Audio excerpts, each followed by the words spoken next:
Welcome to the Belt to Ass podcast. Today is very special for me because I have a very special guest with me sitting on this couch today. Today, I would like to introduce Larry Roberts Jr. How you I'm doing, doing great, Mr. Carter. How about yourself? Larry? Man, I can't believe I really got you sitting here with me. Duh. Like Only it for you. it ain't hit me yet. Okay. You know? So before I get started, I gotta give you your flowers, big bro. Like the work you put in for us and helping us black young men when we felt like we didn't have nowhere to turn. I don't feel like you get your recognition for that. You don't get enough flowers for that.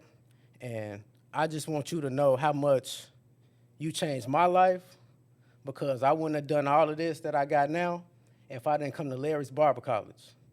Larry's Barber College taught me how to be a man, how to stand up and take care of my responsibilities, how to be an entrepreneur, how to make money on my own, So you are a big part of that.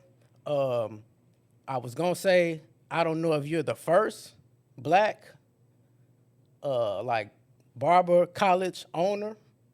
Are you? Because No. I didn't look it No, up. not the first black. No. Okay. Well, I want to rewrite history today, and in my eyes, you are the first one to do it. Like you are the Mr. Miyagi of barbering. Yeah, you had me. Canes. I went to McCoy. Uh-huh. You had Silk and Classy. So it's some other black barber colleges that came before me, Okay. before I was born. Okay. Yeah, I respect you even bringing them up and Oh, for sure. giving them the light for Yeah, that because absolutely. I didn't know that. All Yeah, I know yeah. is Larry. Okay. That's all I know. I heard about people after you, like you said Canes, right? There's been a few. No, Canes was before me. Before you. Yeah, Mr. and Mrs. Canes was before me. You had you had McCoy. So Mr. and Mrs. Rideau. You had Bernadine, Andre, and then you had Mr. Williams from Silk and Classy. Okay. Yeah. Then you got Legacy, right? Uh, What's the name of his Legacy, Johnny. Yeah. Yeah. what's the So name him of and his? I, we've merged since then. But yeah, Legacy Barber School. So we've merged since he's opened up his barber school. But he still have his Legacy barber shops. Got you. Yeah, though. So that's you are like, I need people to understand who I got sitting with me today. Like, he changes thousands of people's lives, like thousands, like iconic in the barber industry, So definitely want you to know that. If you haven't heard in a while, you're definitely like, you're up there, like legacy. I like, appreciate it. For real. And I appreciate you coming on to Belt to Ass Podcast to talk with me about some of the things that we're going through in the barber industry. So this episode is strictly to the hair industry, barber, stylist, whoever it might pertain to. This is for you. Thank you, brother.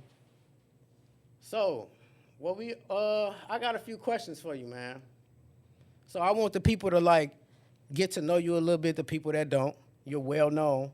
But for the people that don't know you, let's talk about, like how many schools you got, where they located. Tell us a little bit about Larry and the Larry Barber College system you got. So I have 12 schools, half being in the penal institutions, and currently building a brand new school, the first to ever do that, building a school from ground up. That'll be ready to end the summer of 26, and got shops in a couple Walmarts, and I have my master instructor license in over 22 states. Been cutting hair for 40 years, and this year I've been in business for 34 years. You've been cutting hair for 40 years. Been cutting hair for 40 So you years. started at the age of 13. 13. Yep, went to barber school at 17, and I opened up my first shop at 19. So this year makes 34 years I've been in business, and 40 years I've been cutting hair.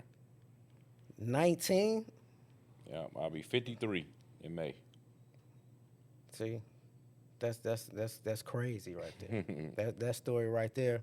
So you're not cutting hair. It didn't. You never got tired of it. Like you never set down for a minute and Nah. came back to it? No, Or? if you don't love what you do, you have zero chance. So I've never sat down from it. I mean, I took a break from cutting full time because I had to focus on the schools and everything else I had going on, man. But I've never stopped cutting hair. Never stopped cutting hair. Never stopped teaching. Never stopped being a student. All of that. That's what's up, man. So you said you built the school from the ground up. Building the school from the ground up right now. Tell me about The that. school you went to, we building a school in the parking lot. You don't remember? I thought you was expanding the school. It's building a school from the ground up. Yeah. Okay. I'm building a whole new building. Okay. It's not gonna be connected. It's gonna be connected, but Okay. it's still a brand new Will do. building. Got you. Foundation, plumbing, Got you, gas got you, lines got you. in the ground. Okay. Steel beams being put up, the whole nine. Got you. Like I'm putting 3 more schools on there, so it's a whole completely brand new building. Got you. Got you. My apologies. Oh no, it's all My good. apologies. Definitely building from the ground up. I was real intrigued when I came and saw you about 2 weeks ago, and I was looking at the poles and stuff. I sat outside for a minute and was looking like, damn, Yeah. big bro making crazy, stupid moves. Who else is doing this for real? I mean, I don't know. Like, they need to put some respect on your name, man, because me as a licensed barber, it changed my life. It changed my perspective. I appreciate life better. You know what I mean? I never went to jail, so I didn't have that problem. But as far as not having to punch another man's clock, you know, and at the same time, I still got to abide by certain principles and discipline. And I still got to have integrity on my own. You know, I'm not forced to do it. It's do you want it or not? You know, so that's for you to sit here and expand the school, and you really hopping into another industry because you hopping into the automotive industry. Yeah, I have a trade school. I have the only black trade school in Illinois. So The only. the only black trade school in Illinois, certified by IBHE. Man, bro. Cause I'm like, damn, how do you jump into something? You deal with cars? No, I don't. But it's not just cars. I mean, it's automotive, diesel, aviation, HVAC, appliance repair, welding school. So just All in one. Yeah, I all can in go one. for those. What you Yeah, say? just- 5 different trades. What was that? well, just Welding. tapping into other industries that are trades to give people more options outside of barbering, cosmetology, nail, and esthetician. So just kind of wanted to get a school like that to have opportunities available. Right here on the south side of Chicago. Yep. You opening more doors, brother. Yeah. They might say, "Nah, I don't want to cut hair. I got other gateways for you. I got other opportunities Yep. for you." That's wonderful, brother. That's wonderful. We appreciate you for that, man. And when will it be open? When do you expect it to be done? The new school, Yeah, end of the summer, 26. end of the It should summer be of this finished. year. Yep. That's fast. Yeah. It's quick. If you get it done that fast, It would have been quicker if the weather would have permitted it. you don't play. When you start something, you Yeah. get it done. Gotta finish it. You finish it. That I learned that from dealing with Larry's Barber College, bro. Yeah. Yeah, man, it means a lot. So I want to get your perspective on something, cause I want to get this perspective from Larry. You know, big dog. How do you feel about barbershops versus suites right now? That's one of the questions I'm glad you asked. I don't like suites. And I think that many are called, but few are chosen. So it's not meant for everybody to have a barbershop. And it's not meant for everybody to abide, if you will, on their own, without going to serve, to make sure that it's something that it's what they really want to do. And I always say, if you don't have enough clientele to keep a shop open on your own, and if you don't have at least 8 chairs or better, I always advise people not to open up a barbershop. because barbershops aren't what, and beauty shops aren't what people think that they are. You say you advise them not to open a shop if they don't have 8 chairs or more. I would say at least 8 chairs are better, and if they don't have enough clientele where they don't have to be dependent on anybody else to work in their shop with them. If you don't have enough clientele Yep. to keep your shop Yep. open and pay your bills by yourself, Yep. don't open up a shop. And if you Got can't, it. and if you can't do at least 8 chairs or better, don't open up a shop. Because if you only have 3, 4, 5, 6 chairs in your shop, and you're occupying one of the chairs, then you got to work hard to get somebody to fill those chairs, and you have to be able to charge enough booth rent. I don't do booth rent, but you have to be able to charge enough booth rent for you to be able to pay your bills. Otherwise, it makes no sense for you to open up a shop and you can't pay the bills based off the service providers who you have working for you, or the operators paying booth rent if that's the route you choose to go. So that's just my personal feeling. Okay. Okay. I got a 6 chair barbershop. Everything you said is pretty much true. I make sure, at first I was worried because I was worried about making sure that if my barbers leave, can I still hold the fort down? I figured out a solution to that. So as of now, yeah, I can hold the fort down. If everybody leave, I can still hold it down. So that's one check mark I got off. And the way I can hold it down is because my clientele. So that's another check mark. If you could build a team, I feel like it's you as a person. Are you a person that can run a successful barbershop? Or maybe you just need to be in the suite by yourself. Yeah, but if you can't run a successful barbershop, then you're not going to be able to have a successful suite, Either way it goes. right? Because at the end of the day, there are things that aren't in order. So, I would say 9 times out of 10, there's no exit strategy. And I would say 9 times out of 10, there's no end game for most of us in this industry. And I don't think that that's thought about. People are so focused on having their own shop so they can say, I have my own shop, but they're not looking at the big picture. And they end up drowning. Yep. They end up, just kind of misrepresenting the industry and running their shops, unprofessionally. There's so many different things I can say from that aspect, but to some degree, I just kind of stay in my lane for the sake of not wanting to be, as if I'm judging somebody for the way they choose to operate their shops. It's like, if that's the way you choose to operate your shop, then fine. But, you have a lot of people and who say they want to be like me. But if you want to be like me, respectfully, you got to do what I did in order to get there.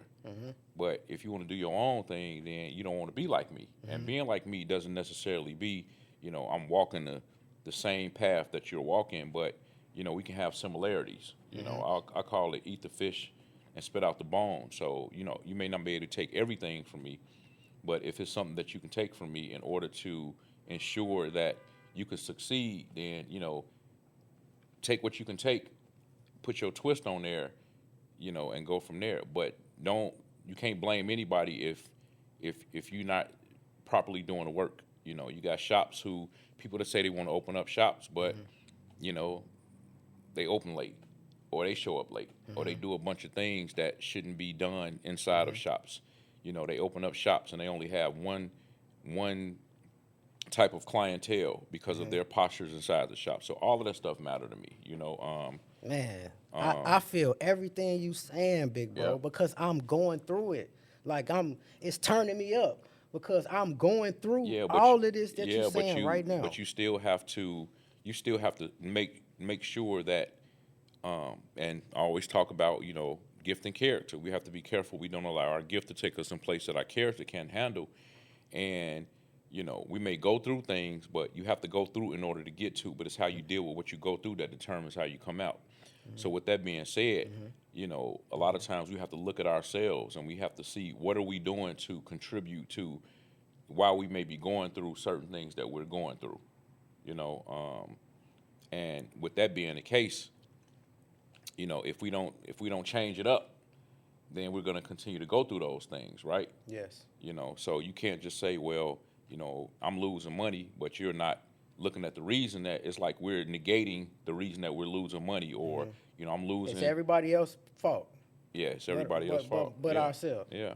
So again, this barbershop industry, and it ain't what people think that it is. It's enough clientele out here, but I feel like the industry is not oversaturated because the industry is not built up of a lot of people that has my stance, right? So you don't think it's not oversaturated? It's not oversaturated. It's 1,000 barbers that's not going to barber school, but they want to charge what I charge. Yeah, but they not doing half of the service or the amenities I'm coming with. But you have a lot of barbers that did go to barber school who are still unprofessional. You got a lot of barbers who did go to barber school that can't really cut hair that good. You know how to flip it, man. You got a lot of barbers and stylists that did go to school who, they don't show up on time, and it's not always about the best haircut or, if you do the best this or you do the best that. Start by showing up on time. Start by allowing your atmosphere to be conducive to professionalism. Start by making sure that, you don't just got your boys off the block getting a haircut, but you got, dignitaries and pastors and bishops and politicians and, women and children, and everybody feel comfortable being inside of your establishment. Not just your not just your guys who want to hang out. That you're comfortable It's with. not a hangout, and we have to take accountability to what we're doing to make our businesses, our shops, a hangout. Because at the end of the day, what it end up being is a bunch of people who's working a dead-end job. And a dead-end job consists of, if I don't work this week, I don't make no money. Dead-end job consists of, if I go to work late, I'm only gonna make minimum money. Right. Dead-end job is, I don't do appointments, just let people come in whenever they want to come in. So there's no scheduling. Dead-end job is I conduct myself however I want to conduct myself, and it's gonna minimize the different clientele that I could possibly have coming here, the different ethnicities that I can have coming in the shop. But I want to have fun. I want to kick it. I want my boys to feel good. But after your boys then got a haircut, and after your boys then got through kicking in your shop, you left paying the bills, you left trying to make ends meet, or dead end, meaning that I'm not paying into a 401k. Dead end job meaning that I don't properly pay taxes. Dead end job meaning that I don't have any medical or dental benefits, or I don't have if I can't cut hair, or if I decide to retire, I don't have nothing to retire to. So that's dead end job, and it don't have to be like that, which is why the industry is not oversaturated, right? Now, if the industry was oversaturated with somebody like myself, with the posture that I have in the game, starting at 4 o'clock in the morning, no smoking and no drinking in my shop, not playing music that could be, obscene or disrespectful to the elders that may come in the shop, or to the women and children that may come in the shop, or the preachers or the dignitaries or different people that may come in the shop. All of that stuff matters as it relates to having some common ground for everybody to reside. So the drug dealers and the gangbangers should be able to reside with the people from Hollywood, or the preachers and the pastors, because everybody have a common respect across the board. But if the people who's running the establishment don't have respect for the other type of clientele they want to receive and come into the shop, then you're gonna lose. You're definitely gonna lose, and it's gonna be limited. It's almost like you have a shop and you're literally only working to survive, versus it being the type of investment where I can see myself, making money and being able to stash, or being able to properly to invest, or to be able to get a group of barbers and stylists who can retire from me, versus it being a revolving door where people are in and out, or people not being able to pay their booth rent, or somebody leaving because they feel like they haven't been able to build up enough clientele to be able to hang, right? Yeah. So it's just so many different things that go along with that. I'm glad you broke that down like that. You broke it all the way down. From that aspect, I agree with you. It's not oversaturated. Well, is it oversaturated with BSers? It definitely is, which is why I don't have a problem with teaching people the game at all. Not because I feel like they go and jack it up anyway. I don't have a problem with teaching people the game, but it's like, what are you going to do with it? Yep. You know, I mean, you guys, and when I say you guys, the YNs, this newer generation, y'all want to cut 5, 6, I'm not 7, a 8 YN heads. though. Yeah, but I ain't no YN. well, I'm saying, just still The YNs is under me. the younger people. Okay, Them yeah, the ones I be trying to coach. right. So Yeah. the younger people or whatever, and even like, how old are you? I'm 34. You 34. Am I so, a YN? To you, I'm a YN. I really, Yeah. you know what I'm saying. I got Yeah, 20 I'm years a on YN, you, So, I'm a but young nigga. but with that being said, I literally full time was cutting 25 to 38 heads every day. But the newer generation of barbers, want to cut. Wrap your cord around The newer generation this of little part barbers right want to cut. there you go. The newer generation of barbers want to cut. Want to cut. 6, 7, 8 heads and make $1,000, and Yeah. it's just not like go to work. Work. Put the work in. And go to work and have some structure about your work day. Don't just go to work when you feel like it. Have the days that you go be at work. If it's gonna be Tuesday through Saturday, let it be Tuesday through Saturday. If it's gonna be Monday through Friday or Monday through Saturday, stick to it. Stick to it. If you go start work at 8 o'clock in the morning, you don't have to be 4 a.m. like I did. If you go start work at 8 o'clock in the morning, like I've been cutting hair for 40 years. I went in the shop Saturday, and I was in the shop at 5:45 a.m. inside of Walmart. That's hard to do. It's not I hard tried to do. it. I tried It's it. not hard to do. How? Tell me how. It's not hard. What's hard to do? What's hard to do about it? You say you're up at the shop at 5:45. I used to start at 4. So you're getting up out the bed at 2 I or 3. I wake up every day between 3, 4, 5 o'clock in the morning anyway. You're at the shop I'm going cutting to your get clippers it. on at 5:45. I'm cutting I was cutting my clippers on at 4 a.m. That's crazy discipline. That's hard. Yeah, but the thing about it, but what did you do the night before though?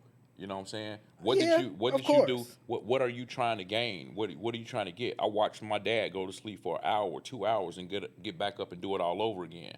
Y'all So some hustlers, again, man. you got to go through in order to get to. But it's how you deal with what you go through that determines how you come out. That's so people, real hard So work. people see they see the glory, but they don't know my story. So again, it goes back to the industry is not oversaturated because guess who I'm catching early in the morning? I'm catching the people who just getting off of work, who want to get a haircut before they go to bed. I'm getting the people who are on their way to work. I'm getting people who are on their way to the airport. I'm getting people who want to get in early and beat everybody else out. So I have a demographic of all kind of clientele, which made it where I could schedule my people all day long and I cut it off when I wanted to cut it off. Not sitting up waiting and hoping somebody come in the shop to get a haircut. You had to schedule with me. And if you didn't schedule me, you couldn't get in my book, right? So again, you talk about the discipline, but I have a lot of discipline when it comes to what I need, right? If you needed $500 by the end of the week, let's just say, I'm just using the number, and you could get that $500 if you got up early in the morning to go cut hair. Are you gonna get up and do it? Like, no, man, I ain't getting up early like that. I'm not doing that. Just for example, I got hit last night, but unfortunately, I was tired, so I didn't know that they inboxed me. But somebody from American Idol wanted to get their hair cut this morning, but they wanted to get it cut at 4 a.m. I would have done it, but they didn't I was asleep when they let me know. Right. But when I woke up at 3 or 4 o'clock this morning, and then I finally looked at my inbox around 5 or 6, and I hit them up, they was like, they already got somebody. It was too late. But had you hit me before, yeah, I would got up and do it, and not even for the paycheck. You say let them have caught you. When you would have caught it on time. I would have got up and do it, and it wouldn't have been about the money. It would have been about relationship. Okay. See, people got this game twisted, man. They got this game twisted. Talk to 'em. For example, I was the last person that cut Reverend Jesse Jackson hair. I was gonna wait. Hold that thought, cause I want to talk about that. Okay, well, let's talk about it now. Hold that thought, cause Because it really go into you know, so it really kind of go into what I was saying, which is why I brought that up. so you was just on the news, Yep. CBS. And great be on the news again. You've been on the news many times. Yeah, million times. Yeah. That's something you should be comfortable with, Oh, absolutely. for sure. But this last interview you had with them, it was about how and your relationship with Jesse Jackson, the recent Jesse Jackson. R.I.P. to Jesse. Tell us, start from the beginning about how you even got to be his barber. Like, how did that end up in your Well, life? it was just recently. So, I hadn't been his barber over all of the years, but I was his barber, closer to the latter, days of his life or whatever. So, you say, how did it happen? Because people watch you.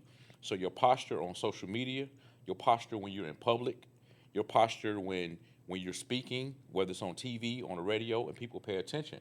So the familiarity that Reverend Jackson had with what he did and what I do inside the jails, helping the homeless people, housing people, doing the philanthropy work that I do, it had common ground with Reverend Jackson. So whenever I showed up anywhere and he was there, he made it his business to make sure that he emphasized on who I am, what I do, and people needed to work with me. With you? People need to work with me. That's what Jesse was. Yes, Reverend Jackson basically would let the room know y'all need to work with Larry. Larry is doing some great stuff, and I appreciate it. And it was an honor, and it was definitely a pleasure for him to even bring my name up and even to talk about me, to let the mayors and the aldermen and the different people know that it would be a good idea to work along with me because of the stuff that I was doing. Congratulations, bro. Thank you, man. So basically, kind of, getting to the last part of it, when you talk about like how did you manage to, these things, people watch you, man, and to be in a space like that, integrity is very, very important. Yes, and is. Trustworthiness is very, very important. So people say you can be the coldest barber in the world, but if they don't feel like they can trust you in that space, you're not going to get in that space, right? Okay. So I done cut, a lot of NBA and NFL, baseball players, people in Hollywood, people in the music industry. I've cut a lot of their hair, and at the end of the day, like you're being trusted in spaces that anybody just can't get in. So it can't be about the dollar amount. If they would ask me, how much would you charge to come and cut this guy hair at 4:00 in the morning? How much you gonna charge? I'm not telling you a price to pay me. Thank you for the opportunity, because you could have called somebody else. They're gonna pay you, but it's about the relationship. Because So you're gonna tell them we'll discuss that whatever later. you want to pay me. Can I get a picture? Let me just get a picture, man. I appreciate that, because guess what? I just got a picture with a celeb that some people would have died to be able to do. They're not going to let you walk out the room and not pay you. That makes sense. So if you only charge $50 for a haircut, but because you had to get up out your bed at 2:00 in the morning to be at a hotel at 4:00 in the morning or whatever the case may be, do you say, oh yeah, man, I charge $500? That's not what you charge. You charge $50. That was part one of Belt to Ass podcast with Larry Roberts Jr. We're going to dive right into part two. Please like, share, subscribe to our YouTube channel. Follow us on Instagram at Belt to Ass Podcast. We're about to start the Moving On segment. Y'all know I started my Moving On segment last episode, so I got a chance to do a Moving On segment with big bro, Larry Roberts Jr. Okay, so the Moving On segment is very fast. I'm finna touch on 5 things that can help you guys grow as a barber, nail tech, whatever you're doing as an entrepreneur. This pertains to you. And you just gonna give me a short summary of how you feel about it, and we're gonna move on. Okay. Okay, got it. Okay, moving on segment. The first one is integrity. The quality of being honest, having strong moral principles, and maintaining consistency between actions, values, and words. How do you feel about integrity? Integrity is one of the key components to being in this industry. Yeah. I mean, you want me to expound on it? A little bit. Yeah, so integrity, man, you have to have integrity with the way you move. You know, as it relates to, you know, how you treat the people that's coming to spend money with you, that's shopping with you on a week to week, you know, basis, sometimes twice a week. And integrity has a lot to do. The integrity has a lot to also do with you know, with your price point. Okay. You know, I think price point is very, very important as it relates to integrity as well. Gotcha. So yeah, I mean that's just some of the stuff, Gotcha. man. That's good. Yeah. That's good. Yeah. That's good. I hope y'all taking notes. This is an episode right here where you pull your goddamn pen and pad out and you write some of this shit down, cause he not gonna be able to do this all the time. He made time for me to do it, so I hope you got your pad out. Number 2 is endurance, the ability to sustain, prolong physical and mental effort, right? Withstand hardship or continue doing something difficult for a long time, right? It's a power to last, endure pain, to bear pressure, such as a marathon running or high stress situations. How you feel about endurance? I think you have to start with if you don't love what you do, you have zero chance. So endurance comes with you loving what you do. If you don't love what you do, it's easier for you to tap out. That's how I feel, because especially with the mental effort and the fact that you got to endure something difficult for a long time. That's definitely this industry. And then you have to have some responsibility as well. It's like you know, what does your vision board look like? You know, you have to be able to endure until the end, whatever that looks like. So if you don't create a vision board, if you don't do like a 3, 5, 7, 10-year plan, yeah, man, endurance really won't. You know, you could tap out easy, basically. Right, without the endurance, Yeah, absolutely. for sure. No, I agree with you. without loving what you do, Uh-huh. it'll be hard for you to endure to the end because Got you. you're doing it for the wrong reason. Got If you. you're doing it just for money, you go tap out. I agree with you, because you're bro. looking for a quick fix, a I get agree rich with you. quick scheme, so to speak. You know, which is why a lot of guys, you know, they try and pump up their price because they need money for the moment. But you're not looking at the big picture. You're not looking at the fact that, yeah, I'm cutting dad's hair, but one day he's gonna have a child. Then I'm gonna cut his son's hair. Then his son is gonna have a child, and I'm gonna cut the child. So it's a legacy. It's a generation type deal.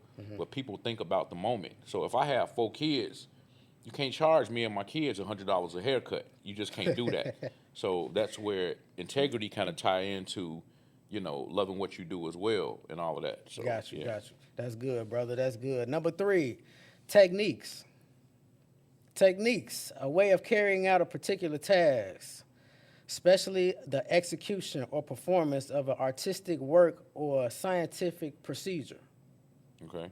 Techniques, I feel like, is very important because that's about your speed. And in the industry we in, your timing is very important.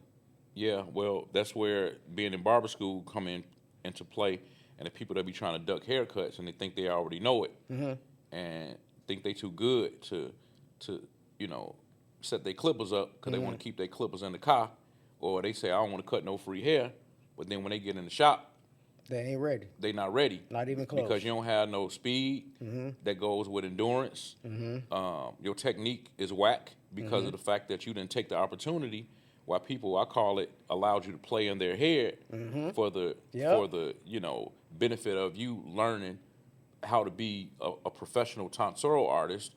And yeah, man, you know, all of that stuff is very, very, you know, important for you to be adequate in this trade. Yeah, man. You hitting them on the head, brother. On the real. That's pretty much what it is, man. I hope y'all taking notes for the new barbers that's out there. Matter of fact, we're gonna finish this segment, then we're gonna talk about that. Number 4, effective communication. Right? Yeah. A clear exchange of information, ideas, emotions, ensuring the receiver understands the message as intended. How important is effective communication in our industry? Effective communication is very important. Like, for instance, you know, I don't agree with a late fee, and I don't agree with a fee for somebody missing their appointment. And if you want, you know, somebody to be on time, or if you want your shop to be ran with a certain amount of integrity and have some dignity with it, then you have to communicate it so people can understand, and it won't be clouded as it relates to, you know, the communication or whatever. Hold on now, big bro. Hold on. I've been with you all this time. Okay. What you mean you don't agree with the late fee, man? Okay. I don't agree. What you talking about? I don't agree with a late fee, and I don't agree with a fee if a client can't show up for their haircut. Okay, tell me how you go about it. You got a client, they supposed to be there at 4:30. Okay. No call, no show. Okay. How does Larry handle that? Well, let me ask you this before I answer that question. So if you got a client that's supposed to be there at 4:30, and they don't arrive until 4:45, Okay.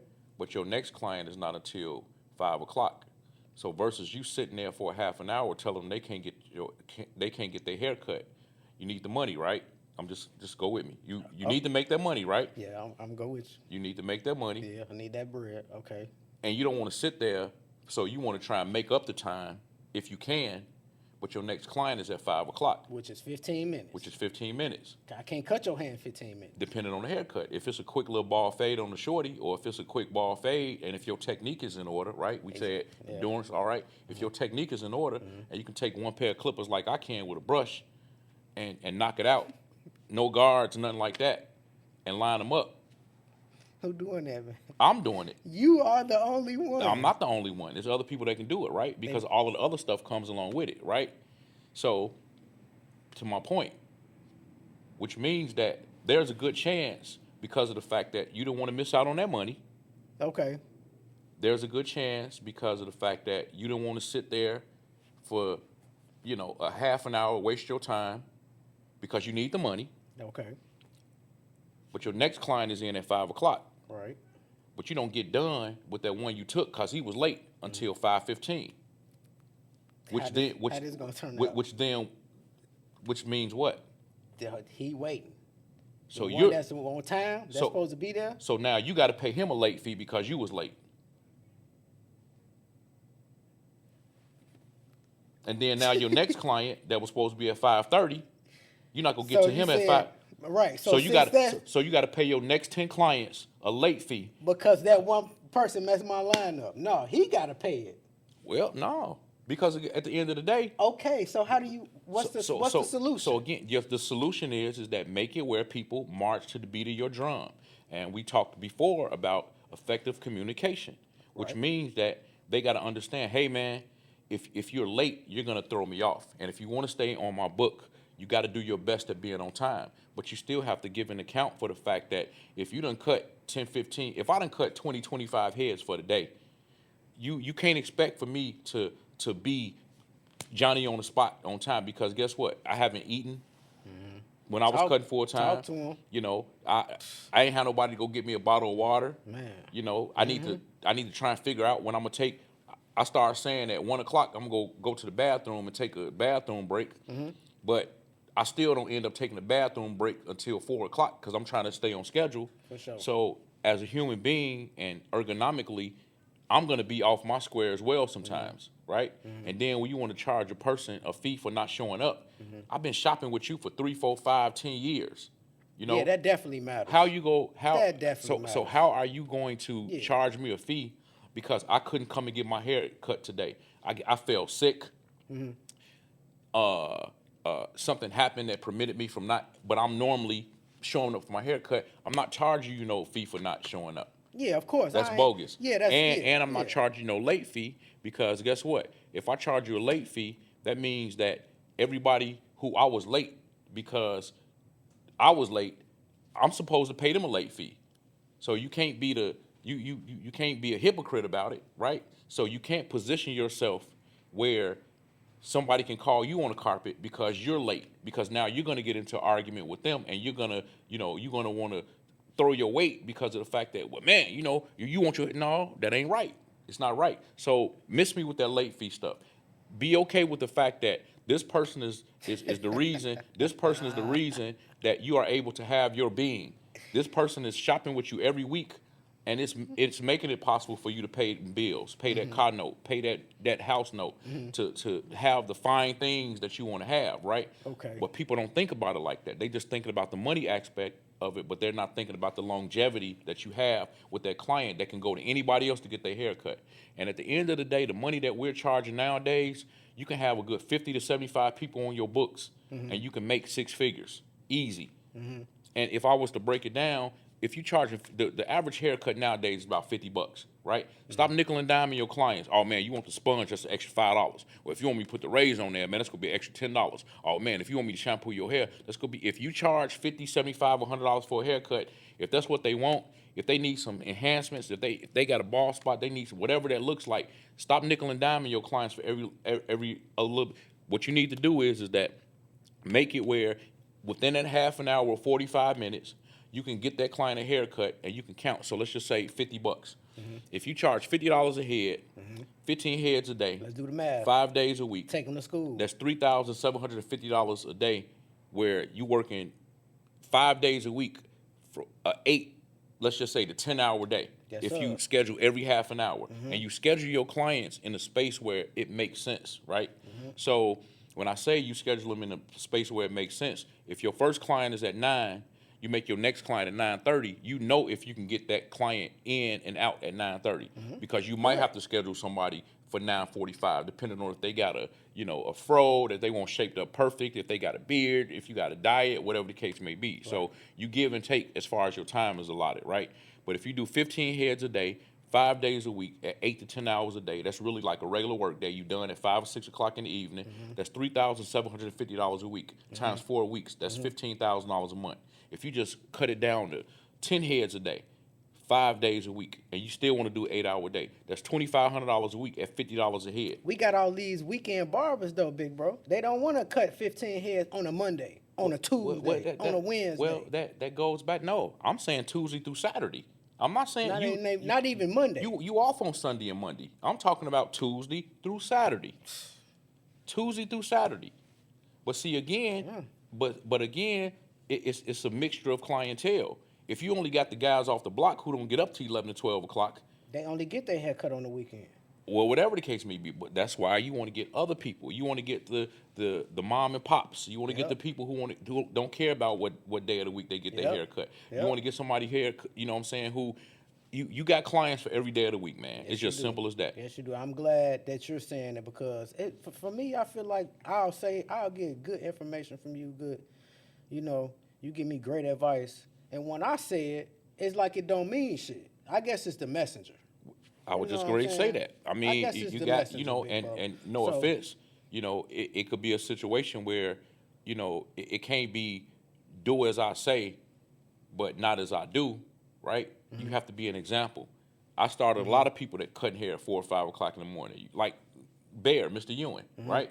Shout out to Bear. Yeah, shout out to Bear. He been with me 16 years. He seen me starting early, so he starting early, right? I didn't just tell him to do it. He seen me do it. Okay. Uniformity, all of that stuff matters, man. Your posture, all of that stuff matters. Gotcha. So, Gotcha. Yeah. You know what, though? We got one more, and then I'm going to talk about what I want to talk about, because we finna wrap it up. I know you got your time is precious, man, and I appreciate every minute that you sat here with me on the Belt to Ass podcast. This last one, and this is what I feel like is very important for the new barbers, and that's patience. I feel like they ain't got no patience. They want it fast. They want to keep like this shit selling cocaine or something. It's not. This shit take time. It take years. You're not gonna jump in, and soon as you finish barber college, you gonna be making enough money to buy a house in a year. It's not gonna happen. I'm trying to tell them. Well, you can if you posture yourself correctly. You can, but a lot of us, 90% of us, have to do that. We have to go through the self-development thing. You know what I'm saying? We got to go through that stage. It depends. What does self-development look like, though? What does that look like? 90% of what we just talked about. When I was today. 18 years old, haircut was only $10, $15. I was making $1,500 to $2,000 a week on a $10 haircut. Okay, at 18 years old. I gotta do the math on that, because that sounds crazy. That's a lot of. I used to cut between 25 and 38 heads every day. Oh, 30 heads a day. 25 Nah, to bro. 38 Hell heads a day. no. Okay. Hell no. Okay. You cut 30 heads a day from 25, Tuesday to Saturday? 25 to 30. I dictated my schedule. If I started at 4 in the morning and we was knocking out heads, I schedule my people. I can cut a ball fade on the shorty. Wait. I can cut a ball fade on the shorty. I can cut a ball fade on the shorty in 7 minutes, 10 minutes. Him and his pops get them in 30, 45 minutes. So it depends. I never sat down. My dad, I would cut hair sometimes from 4 o'clock in the morning until 1 o'clock the next morning. My dad would come over to the barbershop with me, and he would wait for me when I closed up at 1 o'clock in the morning. On the school night, I had another guy in my basement as a teenager. I had another guy in my basement with me, 2 chairs in my basement as a teenager. And on the school night, we wouldn't get finished sometimes cutting hair till 1 o'clock in the morning. Shout out to my boy, Mike Miller. Shout out, Mike. And we would go yesterday's jazz, and I would drop him off at home, and I would come back, and I would get up at 5 or 6 o'clock in the morning to get myself ready for school. That's what I did. So again, Man, dude, it's y'all. I just did the math. Y'all got it easier now. You did 125 on the. Let's just say you just did 25 heads a day. You said sometimes you did 30. We just gonna even it out 25, and an extra maybe 25 people. Okay, but if you cut 25 heads every day, Tuesday through Saturday, you cut 125 heads a week. That's easy. That was easy for me, and it still can be done. You're cutting 500 heads a month. It's easy. Give, no take. Easy. I know if you look at my boy TNT, Tyrone them, his uncle Lou, man, Lou was knocking out heads in 10 minutes, 15 minutes, razor and everything. That's Raising what I'm saying. everything. Time is everything, isn't it? Okay, so it's not Time impossible. is in It's the not money. impossible to do. But when you have another agenda, I would go in the shop before the sun came up, and I wouldn't leave out the shop until way in the summertime to way after the time the sun went down. I wouldn't sit down all day long, and I would be standing up cutting hair all day long. Okay, so tell these people on Belt to Ass podcast to get to where you at. You're not gonna have a life. No, I had a life. 24/7. I had a life. You did? I had a life. How? Full-time professional musician because I had a life. I did. I'm young. I'm young. No kids. Give me the game, bro. I'm young. Cause I be tired. I'm young. I'm thinking I'm doing something. See, here's the deal, man. You looking at somebody, and I ain't passing judge on nobody. I've never had a drink. I've never smoked. I've never gotten high. I eat healthy. I still go to the gym and play to this day. Basketball, football, baseball, softball, right? So it depends on what you govern as having a life, right? Because Sunday I'm in church. I had time to be at church during the week. I would get done, and I wouldn't cut to 1 o'clock every day. I would start early in the morning, but if I had to go to graduation for my daughter, or if I had to do certain things, or if I had a gig or whatever, I managed my time again. I dictated my time. So that's why I said between 25 and 38 heads every day. I dictated my time. I didn't let the time be dictated to me. So according to what I was able to do in my schedule, that's what I did. And I had a life. And Saturdays, I would cut it off early on Saturdays. And my gift to myself for the end of my work week, I would go and buy me a pair of shoes, pants, and a shirt. And that would be my gift to myself at the end of my week. Every week. Every week. You make sure you look good. Well, I did that anyway, but I'm just saying that would be my little gift to myself. But I knew how much money I made. I knew how many clients I cut because I did an appointment book. For sure. So I had all my stuff together, man. So y'all have it easier because y'all able to charge more money in this day and time. Mm-hmm. Like people sit in my chair, they give me $100 easy, $75 for a line, and $100 for a haircut. But you see all the raft they get on the internet, on social media. Yeah, but the raft that they get, and I'm going to expound on it even more because I'm gonna do a little segment about it. Okay. But the thing about it is that when it's bad outside, people still expect us to be at work. That's worth their $100 haircut. Mm-hmm. When we don't feel good, people still want us to be at work. Mm-hmm. That's worth their $100 haircut. Mm-hmm. When we get done cutting your hair, you going to brunch. We can't go to brunch because of the fact that we in the barbershop cutting hair. When it's time for your kid to graduate, we rushing out the shop trying to get to our kid's graduation. Mm-hmm. When we got to go to a funeral, we can't make the funeral because we in the shop cutting your hair. Mm-hmm. Now, if everything don't come along with the $100 haircut, atmosphere being conducive to professionalism, people feeling safe in your shop. Barbershops don't get shot up because of the fact that people want to shoot up barbershops. It's what go on inside the barbershops that make people come in looking for the person that's inside the barbershop. So we have to take accountability for the reasons behind why people feel like they don't want to pay. I don't tell people how much to pay me for a haircut. I don't.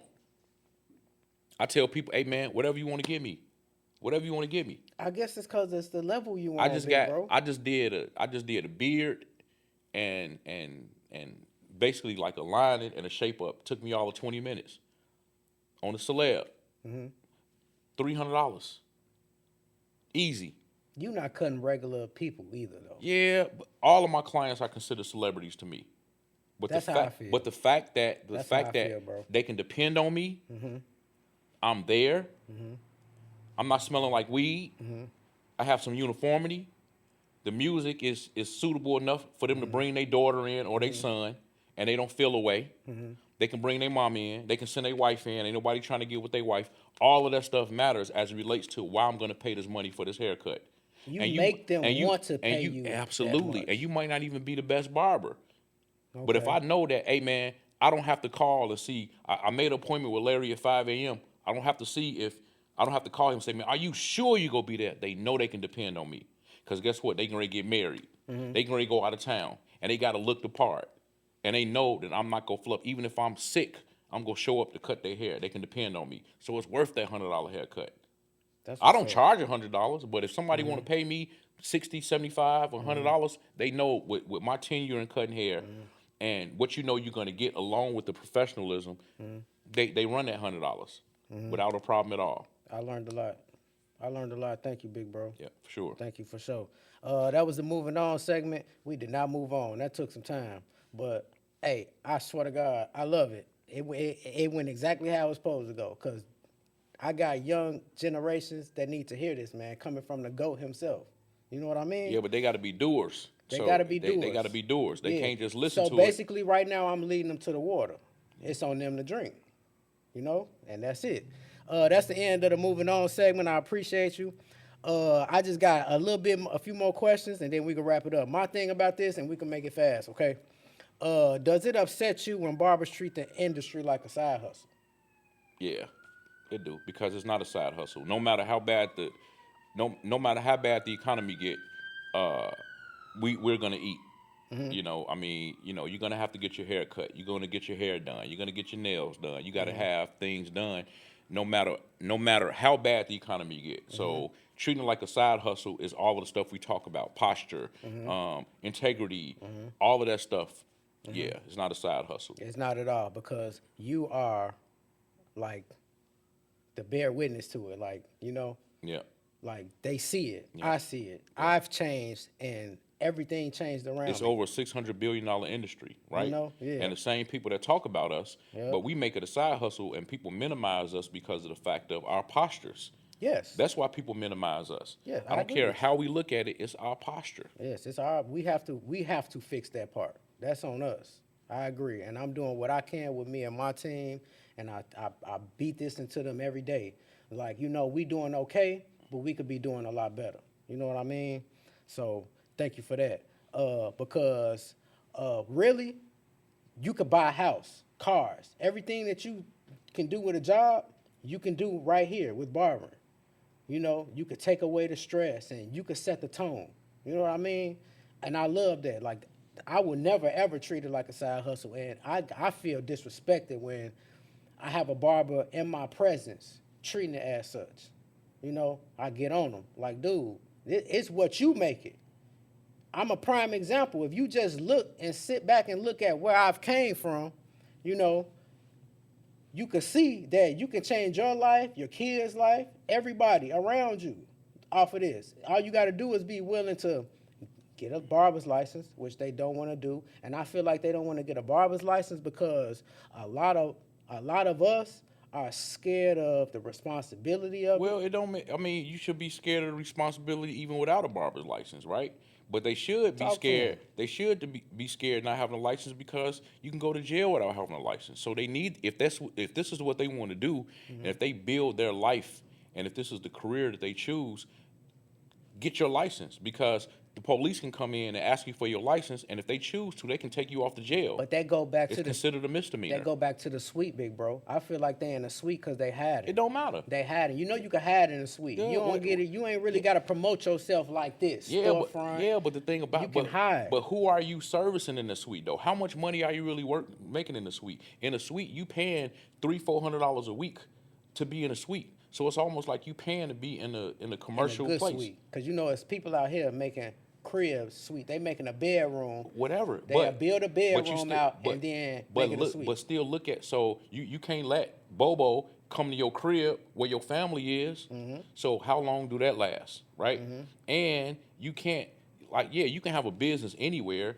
with just you being the employee of your business. That's easy to do. Mm-hmm. But again, where are you going? Exactly. Where's that leading you to? Exactly. You know, ain't you a slave to the chair if you in a suite? If you cutting hair at the crib, when you have a suite and there's no camaraderie, and if you cutting at the crib, you know, people, they become lackadaisical. They get up and cut hair when they feel like it. No, I don't feel like doing it today. Yep. I'm not gonna get up and take no shower. Yep. You know, I'm just gonna throw anything on to cut your hair. You know, the lighting is not what it's supposed to be. Man, there's no camaraderie. That wouldn't make me excited to want to come, you know, to want to get up and go to work. Gotcha. You know, I need to be around other people, because then if I can't make it and we're in the shop together, I've developed a relationship with other barbers in the shop. So now you can let you know.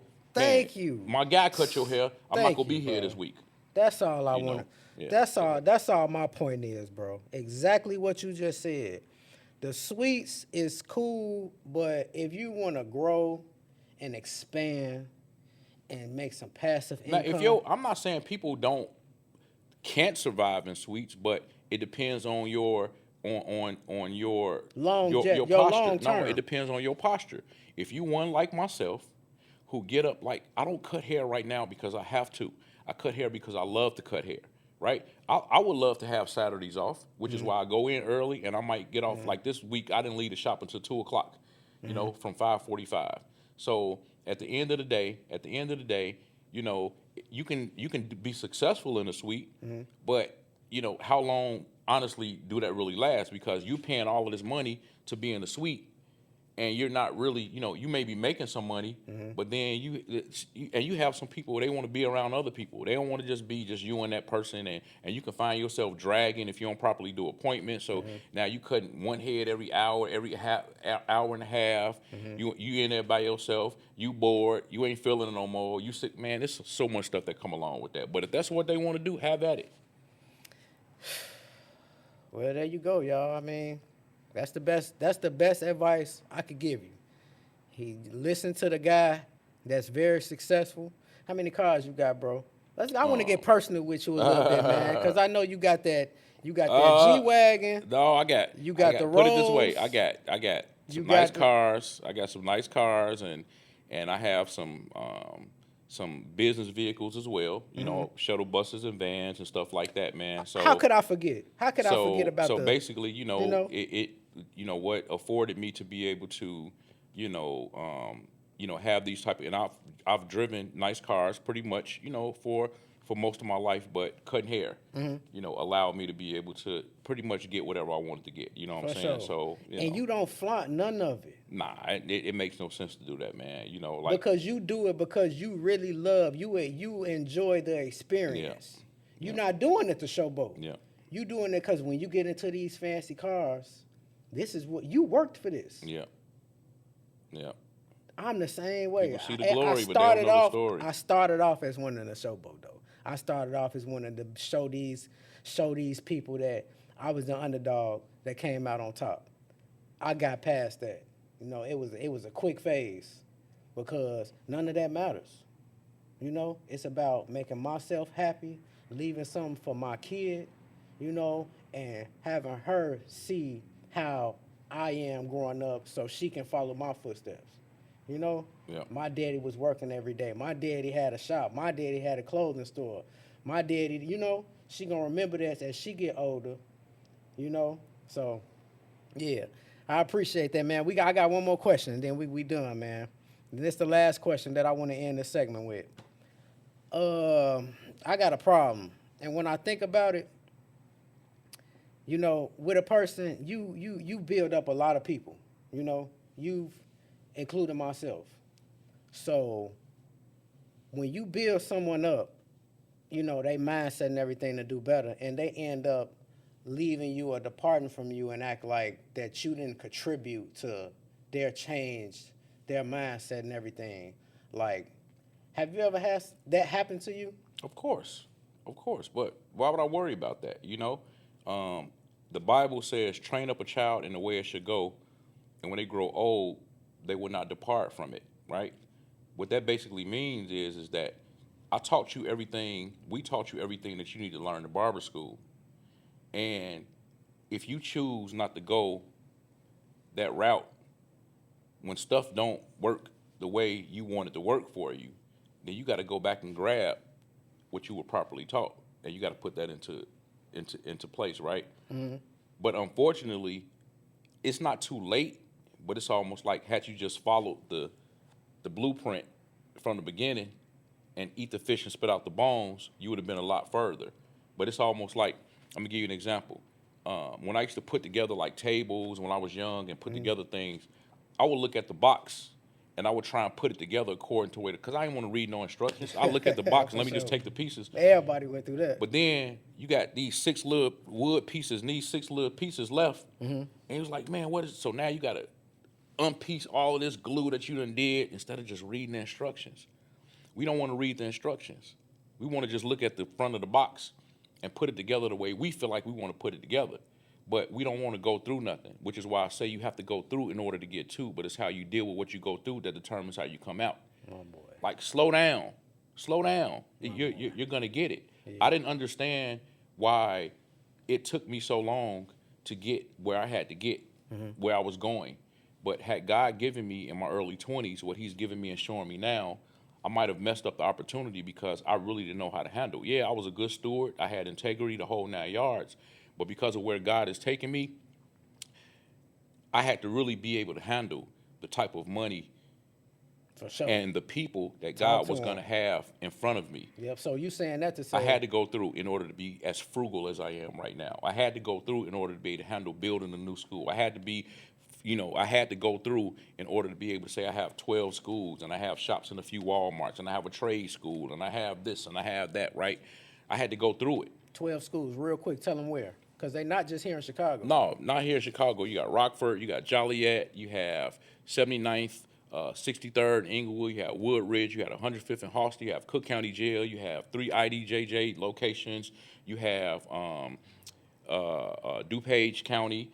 I'm an adjunct for all the city colleges, so we just opened up in Olive Harvey. So yeah, all of that. So that amounts to the Joliet. Yep. You in Texas somewhere? I used to have a school in Texas. I still got my license out there, and I still got my license in Las Vegas and Nashville. I used to have a school in Memphis. I used to have a school in Peoria. I had a school in Texas. Okay, so yeah. Now it's just here. Yeah, in Illinois, yep. Okay, so you might kick back up some in Texas or something later down the line. Yeah, eventually, like yeah. Okay, cool. Man, you broke it down, bro. You broke it down, man. I appreciate it. Yeah, appreciate coming on the show. This is probably one of the best episodes because it's based off the information that I got from you tonight, brother. Okay. Thank you for putting me in your schedule. Yeah, thank you for having me. You are the closest thing that I can get to goddamn Martin Luther King. On the real. So you the closest I can get to Martin Luther King because you cut Jesse Jackson. Reverend Jesse Jackson is basically his right-hand man. I was doing a little homework on him before you came, and they was cool, and he was with him, standing right next to him during, Yeah, well, my daughter cooked for Jesse Jackson's children. So if that make any, you cut Martin Luther King's right-hand man. Yeah. That's dope. Like, was you nervous? Nah. Nervous about what? Cause that's big. Hey man, what God put together, man, let no man. I'll be nervous. When I started this interview with you, I was nervous as hell. I mean, it took a couple minutes. Well, hey. Cause you are an icon. Well, I appreciate it. On the real. Humbly, yeah. So thank you, man. This was a wonderful episode. Appreciate Belt to Ass Podcast. I had Larry Roberts Jr. in the building with me. I'm very excited to drop this episode. Y'all gonna see it real soon. Thank you for tuning in to Belt to Ass Podcast, and we'll catch you on the next one.